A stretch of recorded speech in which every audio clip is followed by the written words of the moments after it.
దేవునికి స్తోత్రం. మీ అందరికీ వందనాలు. ఈ దినము కొరకు సిద్ధపరిచినటువంటి లేఖన భాగంలో అపోస్తుల కార్యములు 1వ అధ్యాయం 3వ వచనము చదువుకుందాం. ఆయన శ్రమపడిన తరువాత 40 దినముల వరకు వారి కగుపడుచు దేవుని రాజ్య విషయములను గూర్చి బోధించుచు అనేక ప్రమాణములను చూపి వారికి తాను సజీవునిగా కనపరుచుకొనెను. ఆమెన్. దేవునికి స్తోత్రం. హల్లెలూయా, హల్లెలూయా, స్తోత్రం. మన ప్రభువును రక్షకుడైనటువంటి యేసుక్రీస్తు ప్రశస్తమైనటువంటి పరిశుద్ధమైన నామంలో శాంతి టీవీలో ప్రసారం అవుతున్నటువంటి ఆయన హెచ్చవలసి ఉన్నది, హీ మస్ట్ ఇంక్రీజ్ అనేటువంటి అనుదిన ఆత్మీయ కార్యక్రమానికి మిమ్మల్ని ప్రేమపూర్వకంగా ఆహ్వానిస్తున్నాం. మీ అమూల్యమైన సమయాన్ని వాక్య శ్రవణ కోసం కేటాయించినందుకు ప్రత్యేకమైన వందనాలు, కృతజ్ఞతలు తెలియజేస్తున్నాను. కృపయు సమాధానం మీకు విస్తరించునుగాక. దేవునికి స్తోత్రం. హల్లెలూయా. ఈ దినము మీరు చేసే ప్రతి పనిలో దేవుని సాన్నిధ్యం ఉండాలని, మీకు అందుబాటులో ఉన్నప్పుడు సహోదరులైతే మీ హ్యాండ్ బ్యాగ్స్లో ఒక చిన్న బైబిల్, అయితే కొత్త నిబంధన తెలుగు అయినా ఇంగ్లీష్ అయినా ఏదో ఒకటి ఉంచుకొని మీరు వెళ్ళినప్పుడు తీరిక సమయాల్లో ఫోన్లకి అడిక్ట్ కాకుండా, ఫోన్లతోనే గడపకుండా సమయం తీసుకొని వాక్యం చదువుకోగలిగితే బాగుంటుంది. కొంతమంది నేను అక్కడక్కడ గమనిస్తుంటాను, వాళ్ళు ట్రైన్లో వచ్చేటప్పుడు వాళ్ళతో మాట్లాడకుండా, సమయాన్ని వేస్ట్ చేయకుండా వాక్యాన్ని చదువుతూ ఉంటారు. నిజంగా అదొక ఆ సన్నివేశం చూస్తుంటేనే ఇంత పబ్లిక్లో వాళ్ళు వాక్యం చదువుతున్నారంటే చాలా గొప్ప సంగతి అండి. మహమ్మదీయులు ఏమాత్రం మొహమాటం లేకుండా ఆ మసీదుల్లో నుంచి పిలుపు వచ్చినప్పుడు, హజా వచ్చినప్పుడు వాళ్ళు ఏమాత్రం ఎక్కడో చోట ఒక క్లాత్ పరుచుకొని అక్కడ వాళ్ళు మోకరించి నమాజ్ చేస్తుంటారు, లేకపోతే వాళ్ళు ప్రార్థన చేస్తుంటారు. దేవుని బిడ్డలు కూడా అలాగా ఏమాత్రం సిగ్గుపడాల్సిన అవసరం రాకుండా ప్రార్థించే వాళ్ళుగాను, అంటే బహిరంగంగానే ప్రార్థించమని కాదు నా మాటలకు ఉద్దేశం, వాక్యం చదివేవాళ్ళుగా ఉండాలి అనేటువంటి మొబైల్స్ మనకు అందుబాటులో ఉన్నాయి, మంచిదే. దాంట్లో వేరు బైబిల్స్ ఉన్నాయి. మనం ఇంటర్నెట్లోకి వెళ్తే ఆ బైబిల్స్లోంచి మనం దేవుని వాక్యాన్ని చదువుకోవచ్చు. దేవుని స్తోత్రం. హల్లెలూయా, స్తోత్రం. సమయంలో మనం దేవుని వాక్యాన్ని ధ్యానించుకోబోతున్నాం. దేవుడు మనతో మాట్లాడబోతున్నాడు. దేవుని స్వరాన్ని మనం వినబోతున్నాం. లోక సంబంధమైన పుస్తకాలు మానవుని యొక్క స్వరాలవి, రచయితలు, కవులు, కవయిత్రుల యొక్క స్వరాలవి, మానవ స్వరాలని. కానీ దేవుని వాక్యములో నుంచి వచ్చేది దైవస్వరం వస్తుంది.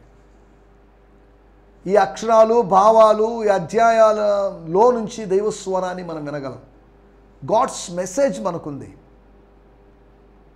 ఈ బైబిల్ మొత్తం చదివి ఏందండి అర్థం కాలేదు అంటే అనొచ్చు, కానీ I sense something in the spirit అని అనగలిగే వాళ్ళు ఎక్కువ మంది ఉంటారు. దేవుని వాక్యం చదువుతున్న మీ ఆత్మకు ఏదో గోచరం అవుతుంది. దేవుని వాక్యం చదువుతున్నప్పుడు ఏదో సరదాగా ఏదో చదివేసి వెళ్ళడం అని కాదు, చదవాలి కాబట్టి చదవడం అని కాదు, ఆత్మలో మీరేదో తాకబడతారు. దేవుని వాక్యము అద్భుతమైనది. దేవుని స్తోత్రం. హల్లెలూయా, స్తోత్రం. సమయంలో మనం దేవుని వాక్యాన్ని ధ్యానించుకోబోతున్నాం. నిన్నటి వరకు మనం యోహాను సువార్త ధ్యానాలు ఇంచుమించు 2 రౌండ్స్గా, ఒకసారి 21 వరకు చదువుకొని వచ్చి మళ్ళీ తర్వాత రౌండ్ వేసి 2 టైమ్స్ మనం రివైజ్ చేసుకున్నట్టుగా చేసుకున్నాం. 1100 సందేశాలు అందులో వచ్చి వినడానికి ప్రభు మనకు సాయం చేశాడు. నిన్నటి దినము నేను మీకు గుర్తు చేసినట్టు విషయాలు, లేకపోతే నేను బోధించిన విషయాలు, నేను మీకు తెలియజేసిన సంగతులు ఏంటి అంటే, శిష్యుల యొక్క స్వరూపం అంటే ఒక ఫిజికల్ ఇమేజ్ గురించి నేను మాట్లాడడం లేదు.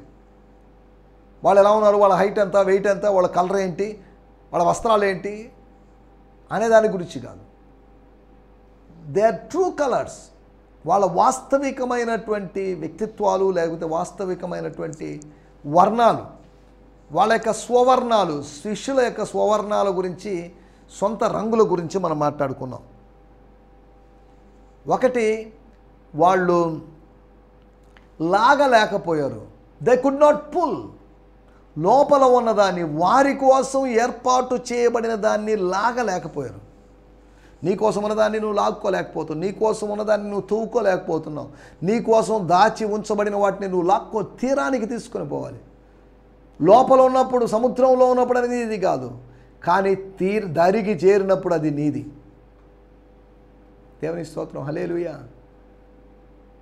మన మనీ అకౌంట్లో ఉండొచ్చు, కానీ ఎప్పుడైతే దాన్ని విత్డ్రా చేసుకున్నామో అది మంది అవుతుంది, మన జోబులోకి వస్తుంది.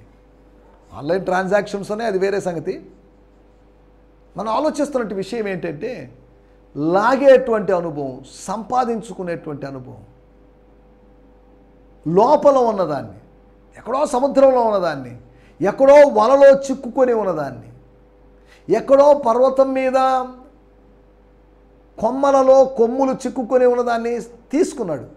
ఆ ఉంటే ఉండింది లేదని బలర్పించినట్టు భావిద్దాం అని కాదు, దాని దగ్గరికి ఎందుకులే వెళ్ళడం అని కాదు. అప్పటి వరకు ఎక్కింది ఒక ఎత్తు, మళ్ళీ ఎక్కాల్సింది ఇంకో ఎత్తు, ఇంకా ఎక్కాడు. బలిపీఠం కట్టడానికి ఒక ఎత్తు సరిపోయింది, పనివారితో కలిసి నడవడానికి ఒక ఎత్తు, బలిపీఠం కట్టడానికి ఒక ఎత్తు, బలిపీఠం మీద ఉంచాల్సిన వస్తువు కోసం మరింత, అనగా ఒక జంతువు కోసం దేవుడు సిద్ధపరచిన దానికోసం మరింత ఎక్కువగా ఎక్కాలి. చూడండి, వారు ఉన్నటువంటి ప్రదేశాల నుంచి పర్వతం మీదకి వచ్చారు. పర్వతం మీద అక్కడి నుంచి ఇద్దరిని డ్రాప్ చేసి, ఆదికాండం 22లో సంగతులు నేను చెప్తున్నాను. అక్కడి నుంచి పర్వతం వరకు రావడం ఒక ఎత్తు, అక్కడి నుంచి పనివారిని కొద్ది దూరం తీసుకొని పోవడం ఒక ఎత్తు, వాళ్ళని ఆపేసి పర్వతం మీదకి వెళ్ళడం ఒక ఎత్తు, పర్వతం మీద నుంచి ఆ పక్కనున్న పర్వతము లేదా పర్వతములోనే మరొక భాగంలో ఉన్నటువంటి పొట్టేళ్ళను పట్టుకోవడం మరొక ఎత్తు. చూడండి, ఈ ఎత్తులకు అతీతంగా, ఈ ఎత్తులకు పైగా, వీటికి పైగా ఆకాశానికి భూమికి నిచ్చెన వేయబడింది. ఆ భూమికి ఆకాశానికి వేయబడినట్టే, వారధిగా వేయబడినట్టే ఆ నిచ్చెనకు పైగా దేవుడు, నిచ్చెనకు పైగా యెహోవా దేవుడు. దేవుని స్తోత్రం. అక్కడి నుంచి దేవుడు మాట్లాడాడు, నిచ్చెన మీద నుంచి మాట్లాడాడు. ఆయన పర్వతం మీద నుంచి మాట్లాడాడు.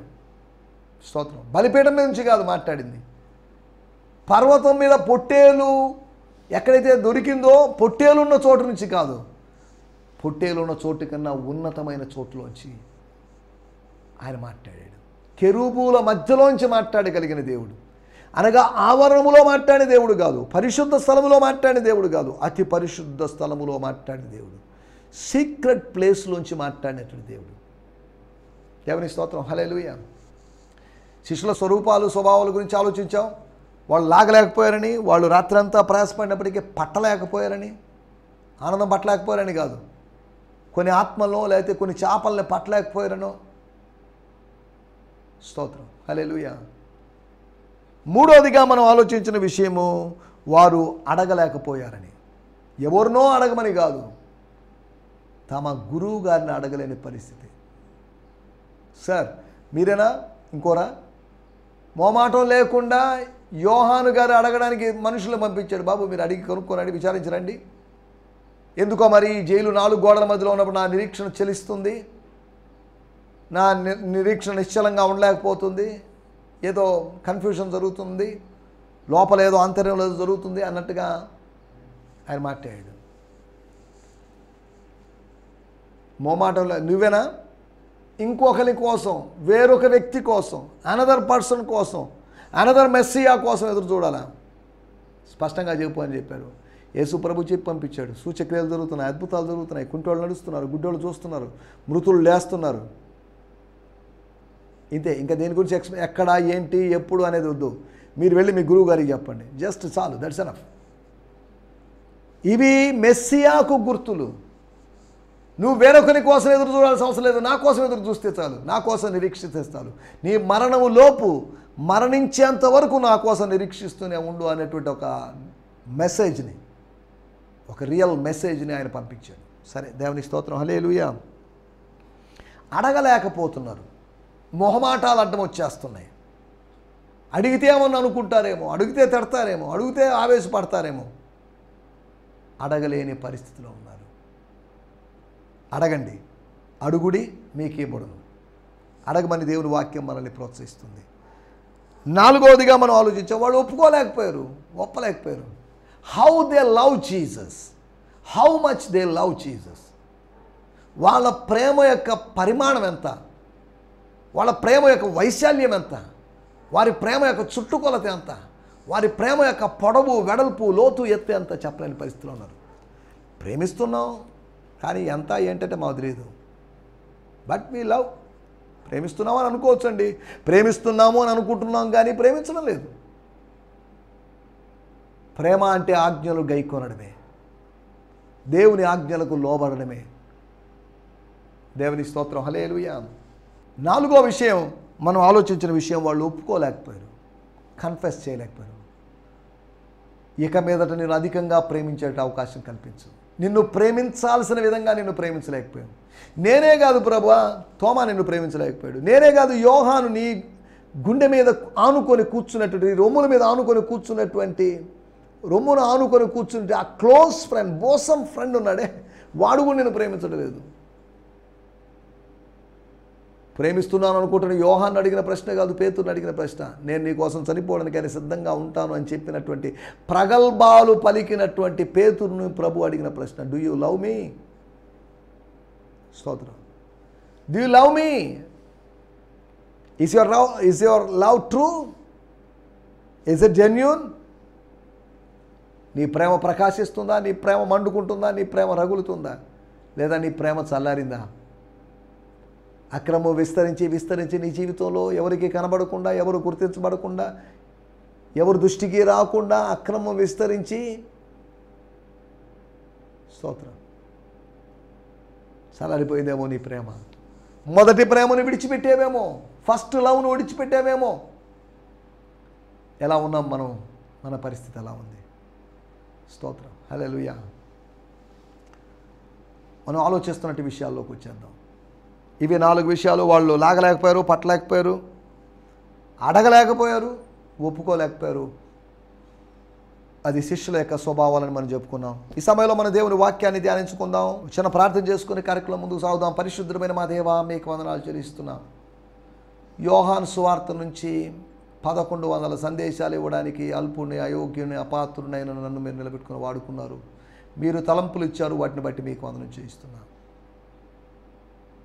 ప్రభువా, ఈ సమయంలో మేము అపోస్తుల కార్యము ధ్యానించుకోబోతున్నాం. నాకు మొరపెట్టుము, నేను నీకు ఉత్తరం ఇచ్చేదను. నువ్వు గ్రహింపలేని గొప్ప సంగతులు బయలుపరుస్తానని మీరు చెప్పారు. మాకు అనేకమైన సంగతులు బయలుపరచండి. నీ ధర్మశాస్త్రంలో, నీ వాక్యంలో, నీ సువార్తల్లోని, నీ కొత్త నిబంధనలోని ఆశ్చర్యకరమైన సంగతులు గ్రహించినట్లుగా మా కనులు తెరవమని కోరుకుంటున్నాను. మీరు గత దినాల్లో మాతో మాట్లాడారు, ఈ దినం కూడా మాతో మాట్లాడబోతున్నందుకు, రాబోయే దినాల్లో కూడా మీరు మాతో మాట్లాడబోతున్నందుకు మీకు వందనం చేస్తున్నాను. స్తోత్రం, స్తోత్రం. మాకు ఇచ్చిన నూతన సంవత్సరాన్ని బట్టి మీకు వందనం చేస్తున్నాం ప్రభు. సమయంలోనైనా దాసుడు మీ వాడు, వాక్యం మీది, ఆత్మ మీది, మీ నామ మహిమార్థమై మీ కార్యములు జరిగించుకోమని యేసుక్రీస్తు నామములోనే ప్రార్థించి ఈ కార్యక్రమంలో ముందుకు సాగుతున్నాం తండ్రి. ఆమేన్, ఆమేన్. రండి, మనం ఈ సమయంలో దేవుని వాక్యాన్ని ధ్యానించుకుందాం. మన ధ్యానం నిమిత్తమై అపోస్తుల కార్యములు 1వ అధ్యాయము 3వ వచనము, book of Acts 1st chapter 3rd verse. ఆయన శ్రమ పడిన తర్వాత, ఆయన అనగా యేసుక్రీస్తుల వారు శ్రమ పడిన తర్వాత 40 దినాల వరకు వారికి కనబడుతూ దేవుని రాజ్య విషయాలను గురించి బోధిస్తూ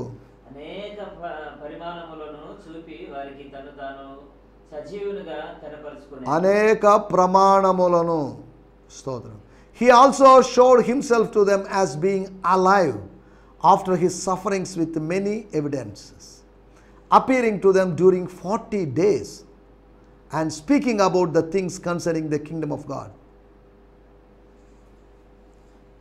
ఇక్కడ ఈ తర్జుమాలో అపోస్తుల కార్యములు అని రాయబడింది, అపోస్తుల కార్యములు అని రాయబడింది. దీని గురించి యాక్ట్స్ ఆఫ్ హోలీ స్పిరిట్ అని కొంతమంది, ఇది పరిశుద్ధాత్మ కార్యములని, అపోస్తుల కార్యములు కాదని. ఇక్కడ నా దగ్గర ఉండే ఇంగ్లీష్ తర్జుమా, the acts of the early believers, the acts of the early believers అనగా 1st century బిలీవర్స్ యొక్క, మొదటి శతాబ్దపు, ఆది శతాబ్దపు విశ్వాసుల యొక్క కార్యాలు అని రాయబడింది. సరే, కార్యాలు మొత్తానికి ఇది ఒక కార్యాల పుస్తకం. ఇది it's a book of acts, book of actions. either book of actions of apostles, either book of actions of Holy Spirit, either the book of actions of early believers. సరే, దేవుని స్తోత్రం, హల్లెలూయా. అపోస్తల కార్యం ఎందుకు రాయబడింది, ఎవరు రాశారు, ఏంటి వీటి చరిత్ర, వీటన్నిటిలోకి మనం వెళ్ళలేదు. మనం స్ట్రైట్గా ఇక వాక్యాల్లోకి వెళ్ళబోతున్నాం. అంటే ఇంచుమించు ఒక్కో అధ్యాయము నుంచి ఒక 15 ప్రసంగాలు చేస్తే కానీ అపోస్తల కార్యములు 1 ఇయర్కి మనం సరిపోతుంది. దేవుని స్తోత్రం. 2024 సంవత్సరం మనం వేరొక పుస్తకంలోకి వెళ్ళబోతున్నాం. ఈ 2020 అనగా ఈ సంవత్సరం 2023 సంవత్సరం అపోస్తల కార్యముల సంవత్సరంలో అని చెప్పుకోవచ్చు. 2023 is the year of book of acts. అనగా అపోస్తల కార్యములు మరలా పునరావృతం కావలసినటువంటి సంవత్సరం. అదేంటండి, ఎలా అంటే సంఘం మళ్ళీ పుడుతుందా, విశ్వాసులు మళ్ళీ పుడతారా, స్టెఫన్లు వీళ్ళందరూ మళ్ళీ వస్తారా? నో, అలా అని కాదు నా మాటల యొక్క ఉద్దేశం. ఎవరో చెప్పినట్లుగా అపోస్తుల కార్యము 29వ అధ్యాయంలో మనం ఉన్నామని చెప్పాడు ఆయన. 29వ అధ్యాయంలో మనం ఉండడం ఏంటండి, 28వ అధ్యాయం వరకే కదా. అవునండి, 28వ అధ్యాయం వరకు ఎర్లీ బిలీవర్స్. కానీ 29వ అధ్యాయము స్టార్టింగ్లోంచి ఎండ్ టైం బిలీవర్స్, అనగా అంత్య దినాల యొక్క విశ్వాసుల యొక్క విషయాలు అని. అపోస్తల కార్యం 28వ అధ్యాయము 31వ వచనంతో లాస్ట్. 29వ ఒక చోటికి వెళ్ళి మీటింగ్లో అపోస్తల కార్యములు 29వ అధ్యాయము 1వ వచనం దీని అందరు తిప్పారు. లేదు పాస్టర్ గారు అంటున్నారు. లేదు, అక్షరార్థంగా లేదు. యోహాను సువార్త 22వ అధ్యాయము ఉందని, యోహాను సువార్త 22వ అధ్యాయములో ఉన్నట్టుగా తనకు కనబడిందని బ్రియాన్ సిమ్మన్స్ అనేటువంటి దేవుజనులు ఏదో చెప్పుకుంటూ వచ్చారు. దాంతో ఏకీభవించిన వాళ్ళు ఉన్నారు, విభేదించిన వాళ్ళు వాటిలోకి వెళ్ళలేదు. ఈ బుక్ అంతటితో ఆగిపోలేదు, దాని కంటిన్యూషన్గా ఉంది. చర్చ్ అంతటితో ఆగిపోలేదు, దాని కొనసాగింపు ఉంది.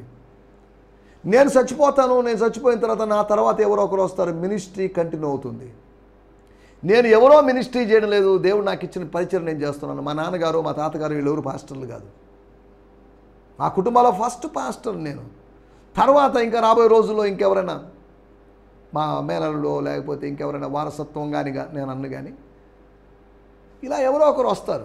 వాళ్ళు చెప్పుకోవాలి మా తాతయ్య, మా పెదనాన్న, లేకపోతే పలానోళ్ళు అని చెప్పుకోవచ్చు. సేవ అనేది వారసత్వంగా కాదు. బుక్ కంటిన్యూ అవుతుంది, చాప్టర్స్ కంటిన్యూ అవుతున్నాయి, చరిత్ర కంటిన్యూ అవుతుంది. దేవుని స్తోత్రం, హల్లెలూయా.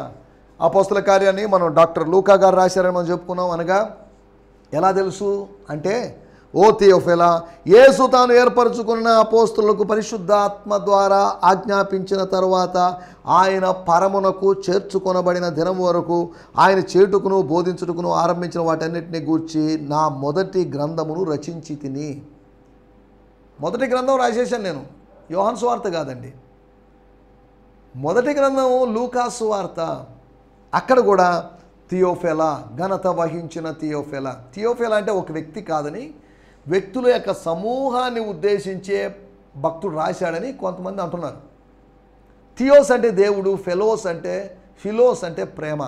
అనగా దేవుణ్ణి ప్రేమించే వాళ్ళారా, దేవుణ్ణి ప్రేమించే వాళ్ళకి రాయబడినటువంటి గ్రంథం ఇది. అనగా మిగతా వాళ్ళకి, దేవుని ద్వేషించే వారికి రాయబడిన పుస్తకమా అంటే అది కాదు. ఇక్కడ పర్టికులర్గా థియోఫిలస్ అనేటువంటి వ్యక్తి ఎవరో చరిత్రలో మనకు తెలియదు. ఉన్నాడు ఒక వ్యక్తి, లేకుండా థియోఫిలస్ అనేటువంటి నేమ్ ఉంది, అది పాపులర్ నేమే. మనము థియోఫిలస్లం అనగా అదేంటండి, ఇది మనకు పేరు ఉంది కదా. అవును, మనము థియోఫిలా అనగా దేవుణ్ణి ప్రేమించేవాళ్ళం. దేవుని ప్రేమించు వారికి, అనగా ఆయన సంకల్పము చొప్పున పిలువబడిన వారికి సమస్తము సమకూడి జరుగుతున్నాయని దేవుని వాక్యంలో రాయబడింది. సరే, దేవునికి స్తోత్రం. ఇక రాయబడిన మాటలోకి వచ్చేద్దాం. అపోస్తల కార్యములు 1వ అధ్యాయము 3వ వచనాన్ని నేను మరలా చదువుతున్నాను. వాడుక భాషలో కూడా తెలుగులో చదువుదాం. దానికి ముందుగా నేను బ్రియాన్ సిమ్మన్స్ గారి తర్జుమా నుంచి నేను చదువుతున్నాను. దేవునికి స్తోత్రం. After the sufferings of his cross, తన సిలువ శ్రమల అనంతరం, Jesus appeared alive many times. అనగా యేసు ప్రభు వాళ్ళకి చాలాసార్లు ప్రత్యక్షమయ్యాడు. చాలాసార్లు అంటే చాలాసార్లు అని కాదు, at least 11 times to these same apostles over a 40-day period. 40 రోజుల కాలమానంలో వాళ్ళకి కనిపించాడు. proving to them with many convincing signs that he had been resurrected. During these encounters, he taught them the truths of God's kingdom. ఈ కలయికల్లో, ఈ కలుసుకోవడాల్లో, ఈ భేటీ అవడాల్లో ఆయన వారికి అనేకమైన సత్యాలు తెలియజేశాడు. ఇక్కడ మనం ఆలోచిస్తున్న మాట, కనబరుచుకున్నటువంటి యేసు అనేక ప్రమాణములను, కింద ఫుట్ నోట్లో అనేక రుజువులను, ఇన్ఫాలిబుల్ ప్రూఫ్స్, మామూలు ప్రూఫ్స్ కాదు, అనేక ప్రమాణాలను చూపించి వారికి తాను సజీవునిగా కనబరుచుకొనెను. యేసు ఎలా కనబరుచుకున్నాడు అనే దాని గురించి 4 విషయాలు మీకు జ్ఞాపకం చేయబోతున్నాను. కనబరుచుకున్నాడంటే హీ రివీల్డ్, మేనిఫెస్టెడ్, ఆయన ప్రత్యక్షమయ్యాడు. యోహాను సువార్త 21వ అధ్యాయం 1వ వచనం, అటు తర్వాత యేసు తిబెరయ సముద్ర తీరమున శిష్యులకు మరలా తన్ను ప్రత్యక్షపరుచుకొనెను. ఆయన తన్ను ప్రత్యక్షపరుచుకొనిన విధమేదనగా, అనగా విధానం ఏదంటే, ప్రాసెస్ అంటే ఎలా రివీల్ చేసుకున్నాడు అనే దాని గురించి. అనగా ఇక్కడ రాయబడిన మాట, యేసు తన్ను తాను సజీవునిగా కనబరుచుకున్నాడు. యేసు ఎలా కనబరుచుకున్నాడు? కనబరుచుకున్నటువంటి యేసు, మేనిఫెస్టెడ్ జీసస్, డెమాన్స్ట్రేటెడ్ జీసస్, అనగా ప్రదర్శితమైనటువంటి యేసు. యేసును దేవుడు బయలుపరిచాడు, యేసు తండ్రిని బయలుపరిచాడు, యేసు పరిశుద్ధాత్మను బయలుపరిచాడు. యేసు తన్ను తాను కనబరుచుకున్నాడు. యేసుని దేవుడు కనపరిచాడని కాదు, ఆయన తన్ను తాను సజీవునిగా కనబరుచుకున్నాడు. అనగా ఆయన సజీవుడు, హీస్ అలైవ్. ఆయన సజీవుడు అంటే పునరుత్థానుడయ్యాడు. ఆయన సజీవుడు అంటే సమాధిలో లేడు. ఆయన సజీవుడు అంటే ఆయన మరణమును గెలిచాడు. ఆయన సజీవుడు అంటే రోమా ప్రభుత్వాన్ని జయించాడు, లేకపోతే సమాధిని గెలిచాడు, సమాధి ముద్రలను గెలిచాడు, మతాన్ని గెలిచాడు. దేవుని స్తోత్రం, హల్లెలూయా. ఒకటి, ఆయన సజీవుడుగా కనబరుచుకున్నాడు. He showed himself as alive one or living one. లూకాసు వార్త 24వ అధ్యాయము 5వ వచనంలో రాయబడింది, మీరు సజీవుడైన వ్యక్తిని, సజీవుడైన యేసును ఎందుకు మృతుల్లో వెతుకుతున్నారు? నో, ఆ పని చేయొద్దు, వెతకొద్దు అన్నట్టుగా దేవదూతలు చెప్పారు. రెండో విషయాన్ని నేను మీకు జ్ఞాపకం చేస్తాను. మత్తయి వార్త 28వ అధ్యాయము 18వ వచనం, అయితే యేసు వారి యొద్దకు వచ్చి, పరలోకమందును భూమి మీదను నాకు సర్వాధికారము ఇయ్యబడి ఉన్నది. All authority was given to me. స్తోత్రం. సర్వాధికారము పొందిన వానిగా, సర్వాధికారిగా తనను తాను బయలుపరుచుకున్నాడు. ఆయన చెప్పాడు, హలో నేనెవరో తెలుసా? స్వల్పాధికారిని కాదు, సర్వాధికారిని. All authority has given to me. దేవుని స్తోత్రం. ఒకటి, ఆయన సజీవుడిగా కనపరుచుకున్నాడు. రెండోది, ఆయన సర్వాధికారము కలిగిన వానిగా, తండ్రి దగ్గర నుంచి అధికారము పొందుకున్న వానిగా, సాతాను దగ్గర నుంచి అధికారము తీసుకున్నవాడిగా, తిరిగి తీసుకున్నవాడిగా కనిపిస్తున్నాడు. సరే, దేవుని స్తోత్రం. మూడో విషయాన్ని నేను మీకు జ్ఞాపకం చేస్తాను. ఆయన ఎలా కనిపించాడు? మార్కు సువార్త 16వ అధ్యాయము 12వ వచనంలో మనం గమనించినట్లయితే, ఆయన స్వరూపము కలిగిన వానిగా కనబరుచుకున్నాడు. యెషయా గ్రంథము 53వ అధ్యాయంలో మనకందరికీ తెలిసిన మాట, ఆయనకు స్వరూపమైనను సొగసైనను లేదు. అనగా ఆయన వికారమైన రూపంలో ఉన్నాడని కాదని అర్థం. ఆయన సిలువలో పడినటువంటి శ్రమల వలన, రక్తము చిందించడం వల్ల, గాయపరచబడడం వల్ల, ముళ్ళ కిరీటపు దాన్ని గుచ్చడం వల్ల వచ్చిన రక్తం వల్ల, రక్తసిక్తమైనటువంటి దేహం వల్ల ఆయన స్వరూపాన్ని కోల్పోయాడు. పునరుత్థానుడైనట్లు యేసు స్వరూపాన్ని తిరిగి సంపాదించుకున్నాడు. కోల్పోయిన వాటిని నువ్వు సంపాదించుకుంటావు. దేవుని స్తోత్రం, హల్లెలూయా. మూడవది, ఆయన స్వరూపము గలవానిగా, అనగా మరురూపము కలిగిన వానిగా, వేరే రూపము కలిగిన వానిగా. స్తోత్రం, హల్లెలూయా, హల్లెలూయా. నాలుగో విషయం నేను మీకు జ్ఞాపకం చేస్తాను. అపోస్తల కార్యములు 1వ అధ్యాయము 9వ వచనం, ఈ మాటలు చెప్పి, అనగా 8 లేకపోతే 7, 8 వచనాలలో మాటలు చెప్పి, ఈ మాటలు చెప్పి వారు చూచుతుండగా, అనగా శిష్యులు చూస్తుండగా, 120 మంది చూస్తుండగా, 500 మంది చూస్తుండగా, అనేకులు చూస్తుండగా, వాళ్ళ కళ్ళ ముందు కనబడిన దృశ్యం, వారు చూస్తుండగా ఆయన ఆరోహణమాయను, అనగా ఆయన అదృశ్యుడైపోయాడు, ఆయన మాయమైపోయాడు. అరే, ఉన్నట్టుగా ఉన్నాడు, మాయమైపోయాడు. దేవుని స్తోత్రం. ఆయన ఏదో ఇంద్రజాలం చేశాడని కాదు, ఏదో మ్యాజిక్ చేశాడని కాదు, ఆయన ఆరోహణం అయిపోయాడు. దీని గురించి నేను చదువుతున్నాను. 1వ అధ్యాయము 9వ వచనంలో రాయబడిన మాట, right after Jesus spoke this words the disciples saw him being lifted into the sky and disappearing into a cloud. దేవుని స్తోత్రం. హల్లెలూయా. అనగా 4వ విషయము, స్వర్గారోహణ చేస్తున్న వానిగా వారికి కనిపించాడు. స్వర్గారోహణ చేసిన వానిగా వాళ్ళకి కనిపించాడు. స్వర్గానికి ఆయన కిందకి దిగరాలేదు, కిందకు దిగి వెళ్ళాడు 3 రోజులు. ఆయన పైకి వెళ్ళాడు. పైనుంచి వచ్చినవాడు కిందకు వచ్చాడు, కింద నుంచి మరీ కిందకు వచ్చాడు. అనగా పరలోకం నుంచి వచ్చినవాడు భూమి మీదకి వచ్చాడు, భూమి నుంచి పాతాళ లోకానికి వెళ్ళి పాతాళ లోకం నుంచి వచ్చినవాడు మరలా భూమి మీదకి వచ్చాడు, భూమి మీద నుంచి ఆయన పరలోకం వెళ్ళిపోయాడు. తాను వచ్చిన చోటికి మరలా తిరిగి వెళ్ళిపోయాడు. మునుపున్న చోటికి ఆయన వెళ్ళాడు. స్తోత్రం. హల్లెలూయా. ఆయన ఎలా కనిపించాడు, ఎలా తనను తాను కనపరుచుకున్నాడు అనేది 4 విధానాలు మీకు చెప్పాను. 4వది స్వర్గారోహణ చేసిన వానిగా. దేవుని స్తోత్రం. హల్లెలూయా. కాబట్టి యేసును గురించిన దర్శనము కలిగిన వారుగా, యేసు మనందరికీ వ్యక్తిగతంగా తనను తాను కనబరుచుకోవాలి. We should have the revelation or the vision of Jesus. He should reveal himself to us through the word. దేవుని స్తోత్రం. కాబట్టి అట్టి కనబరుచుకునేటువంటి అనుభవం, క్రీస్తు తనను తాను మనకు కనబరుచుకునేటువంటి అనుభవం మనకు కలగాలని కోరుకుంటూ నా మాటలు ముగిస్తున్నాను. దేవునికి స్తోత్రం. హల్లెలూయా. మీ అందరికీ ప్రత్యేకమైన వందనాలు తెలియజేస్తున్నాను. స్తోత్రం. ఈ సందేశము మీకు ఆశీర్వాదకరంగా ఉందని నమ్ముచున్నాము. ప్రార్థనా అవసరతల కొరకు మమ్మల్ని సంప్రదించవలసిన మా చిరునామా గిద్యోన్ మిషన్ చర్చ్, 6వ వీధి, శాంతినగర్, నెల్లూరు 4, ఆంధ్రప్రదేశ్. పిన్ 524004. మా ఫోన్ నంబర్లు 7036443613 మరి ఒక నంబర్ 9392293010. మా ఈమెయిల్ ఐడి gfihmi2015@gmail.com. దేవుడు మిమ్మును ఆశీర్వదించునుగాక. ఆమేన్.